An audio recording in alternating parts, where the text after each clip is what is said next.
गृद्धराज जटायु कहते हैं कि एक बार स्वर्ग की पुंजस्थलिका नाम की अप्सरा,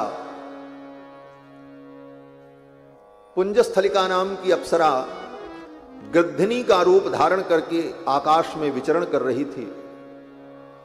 उस समय सूर्य के सारथी अरुण ने देखा और उस पुंजस्थलिका अप्सरा को देखकर अरुण जी महाराज मोहित हो गए और अरुण जी ने उस पुंजस्थलिका नाम की अप्सरा में गर्भाधान किया और उस गर्भाधान से उस पुंजस्थलिका ने 2 अंडे दिए। एक गृद्धराज जटायु प्रकट हुए और एक संपाति प्रकट हुए। ये 2 भाई, संपाति और गृद्धराज जटायु। तो ये कौन हैं? बोले गृद्धराज जटायु श्री गरुण जी महाराज के भतीजे हैं। श्री गरुण जी महाराज के भतीजे। तो गरुण जी के अंदर जैसे पराक्रम है, वेग है, पक्षीराज हैं, उसी प्रकार ये गृद्धराज जटायु के अंदर भी विलक्षण शक्ति और विशेषताएं। गरुण जी महाराज ने सब कुछ बताया। ओ गृद्धराज जटायु ने बताया कि जटायुरिति माम विद्धि शेनी पुत्र मरिंदम, और यहीं पर मैं रहता हूं। राम, तुम्हारे पिता महाराज दशरथ मेरे मित्र हैं। राम जी ने पूछा, ये मित्रता मेरे पिताजी से आपकी कब हुई थी? ये दोस्ती कब हुई? ये भी जानो। तो गृद्धराज जटायु बताने लगे कि एक बार शनि देवता रोहिणी नक्षत्र का भेद करने जा रहे थे। ज्योतिषियों ने, विद्वानों ने बताया कि शनि ग्रह अगर रोहिणी में प्रवेश करेंगे तो महान अकाल पड़ेगा, लोग भूखे मर जाएंगे। ऐसे जोग बन रहे हैं, ऐसी स्थिति बन रही है ग्रहों की।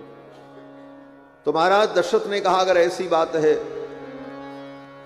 तो मैं शनि को रोहिणी नक्षत्र का भेद करने नहीं दूंगा। और रथ पर बैठ करके श्री दशरथ जी महाराज शनि देवता से लड़ने के लिए चल पड़े। शनि देवता के सामने जब पहुंचे तो शनि देवता की प्रार्थना की। शनि देवता मान गए। शनि देवता ने कहा, ठीक है, मैं रोहिणी नक्षत्र का भेद नहीं करूंगा। और शनि देवता ने दशरथ जी को देखा नहीं। क्यों? बोले शनि देवता अगर देख लेते तो दशरथ जी तो भस्म हो जाते, क्योंकि शनि की दृष्टि में ही तो सारा कमाल है। इसीलिए शनि देवता के आंखों की पलकों को ब्रह्मा जी ने इतना बड़ा बनाया है कि वो यहां तक रहती हैं, नीचे तक। शनि देवता को अगर देखना भी पड़ता है तो शनि देवता अपनी पलकों को ऐसे उठाते हैं और तब किसी को देखते हैं। तो शनि देवता ने दशरथ जी को देखा नहीं और दशरथ जी महाराज चल पड़े। जब चले तो आकाश से उतरते समय, जैसे विमान आकाश से उतरता है तो पहले वृत्ताकार घूमता है, पक्षी भी जब नीचे उतरते हैं बहुत ऊंचाई से तो ऐसे ऐसे घूम करके उतरते। उसी प्रकार दशरथ जी महाराज का रथ जब ऊपर से ऐसे घूमते हुए उतर रहा था नीचे की ओर, तो शनि के पलकों के नीचे वाले हिस्से से जो दृष्टि निकलती थी वह दृष्टि दशरथ जी के ऊपर पड़ गई। और परिणाम क्या हुआ? बोले दशरथ जी का तो कुछ नहीं बिगड़ा, लेकिन दशरथ जी का जो रथ था वो भस्म हो गया। जब रथ भस्म हो गया तो दशरथ जी महाराज शून्य आकाश से नीचे की ओर गिरने लगे। अब कौन बचावे? उसी समय गृद्धराज जटायु आकाश में उड़ रहे थे। गृद्धराज जटायु ने देखा, ये तो अयोध्या के चक्रवर्ती सम्राट महाराज दशरथ हैं, इन्हीं के कुल में भगवान का अवतार होने वाला है और भगवान के द्वारा ही धर्म की रक्षा होगी, तो मेरा कर्तव्य है मैं इनकी रक्षा करूं। और उधर से दशरथ जी महाराज ऊपर से नीचे की ओर गिर रहे थे, तब तक गृद्धराज जटायु उड़ते हुए गए और जाकर के अपनी पीठ पर उनको संभाल लिया और फिर लेकर के धीरे धीरे आए और अयोध्या में सरयू के तट पर उनको उतार दिया। दशरथ जी महाराज बड़े प्रसन्न हुए। दशरथ जी ने कहा, आप मेरे मित्र हैं, कोई परिचय नहीं और कभी कभी मिले नहीं, और आपने मेरे लिए इतना बड़ा कार्य किया, मेरे प्राणों की रक्षा की। आप मेरे मित्र हैं, मेरे भाई। मेरा राज्य आपका है, मेरा सब कुछ आपका है। आप यहीं अयोध्या में निवास करो, आपके लिए मैं सारी व्यवस्था कर दूं। तो गृद्धराज जटायु ने कहा, महाराज मैं अयोध्या में नहीं रहूंगा। बोले क्यों?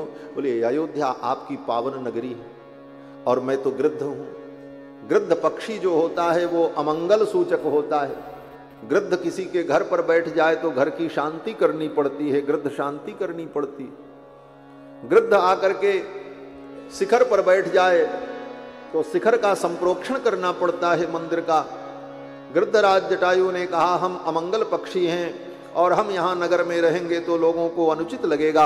हमारे जैसे पक्षियों के लिए तो जंगल ही ठीक है। आप जब कभी भी हमें याद करोगे मैं आपकी सेवा में आ जाऊंगा। ये कह करके गृद्धराज जटायु जब चलने लगे तो दशरथ जी महाराज ने कहा, मित्र मेरा सब कुछ आपका है और मैं भी आपका हूं। आप मेरे भ्राता हैं, मित्र हैं। यह संबंध हमारा आपका सदा बना रहे। गृद्धराज जटायु ने भगवान दशरथ जी को आश्वस्त किया और आकर के दंडकारण्य के घोर जंगल में पर्वत पर विराजमान रहते थे और वहीं अपना आहार ढूंढ लेते थे। आज गृद्धराज जटायु ने ये सारी कहानी जब राम जी को बताई तो राम जी बड़े प्रसन्न हुए। राम जी ने कहा लक्ष्मण से, लक्ष्मण आज गृद्धराज जटायु को पाकर के मुझे लग रहा है मेरे पिताजी मुझको फिर मिल गए। यही अनुभव किया है। ये कथा बड़ी भावपूर्ण है महाराज। राम जी ने यही कहा कि मेरे पिता के मित्र हैं और इन्हें पाकर के मुझे लग रहा है कि मेरे पिता मुझे पुनः प्राप्त हो गए। पितुर्हि सुस्त्राव सखित्वमात्मवान जटायुषा संकथितम पुनः पुनः। बार बार गृद्धराज जटायु ने जब ये सारी बातें कही तो भगवान श्री राम को परम आनंद हुआ और भगवान श्री राम ने कहा, हमको यही निवास करना है। गृद्धराज जटायु ने कहा, यहीं पंचवटी में आप निवास करो और मैं यहीं पास में रहता हूं। आप कहीं कंदमूल फल लेने जाओगे, गोदावरी में स्नान करने जाओगे, सीता कुटी में अकेले रहेगी तो चिंता की कोई बात नहीं। मैं दूर से बैठे बैठे यहीं से देखता रहूंगा और उनका संरक्षण करता रहूंगा। गृद्ध की दृष्टि बहुत दूर तक होती है। गीध ही दृष्टि अपार। गृद्ध की दृष्टि बहुत दूर तक होती है। गृद्धराज जटायु ने कहा, मैं यहीं रह करके सीता की रक्षा करता रहूंगा। सीताम च तात रक्षिष्ये त्वयि आते सलक्ष्मणे। त्वयि आते सलक्ष्मणे। तुम कहीं चले जाओगे और लक्ष्मण भी कहीं चले जाएंगे, सीता अकेले रहेंगी, मैं सीता की रक्षा करता रहूंगा। और आपके इस वनवास में सोहम वास सहायास्ते भविष्यामि यदि इच्छसि। और तुम्हारे इस वनवास की अवधि में मैं तुम्हारा सहायक बन करके रहूंगा। ये सब बातें जब गृद्धराज जटायु ने कही तो राम जी बड़े प्रसन्न हुए। गोदावरी के तट पर पहुंचे और लक्ष्मण जी से कहा, लक्ष्मण कहां कुटी बनाई जाए, क्योंकि अब कुछ दिन यहीं रहना है।